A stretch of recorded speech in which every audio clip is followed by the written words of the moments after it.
বন্ধুরা, ইনি একজন বোবা মানুষ।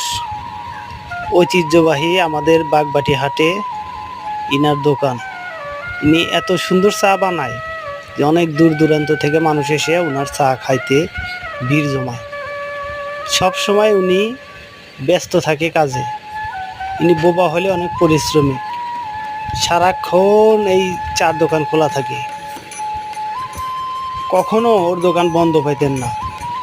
আর মানুষ এতটাই পাগল ওর চার জন্য যে বাজারের ভিতর আরো অনেক দোকান আছে, কিন্তু কারো দোকান থেকেই চা খায় না মানুষ, এখানে এসে চা খায়। কারণ ওর চাটা এত মধুর হয় যে ইচ্ছা করে যে দোকানদারে তুলে নিয়ে যায়, কিন্তু পারে না। অনেক দূর দূরান্ত থেকে মানুষ গাড়ি নিয়ে আসে, এসে চা খেয়ে যায়। কি কারণে আসে? শুধু ওর চা ভালো হয় এই কারণে। আপনারা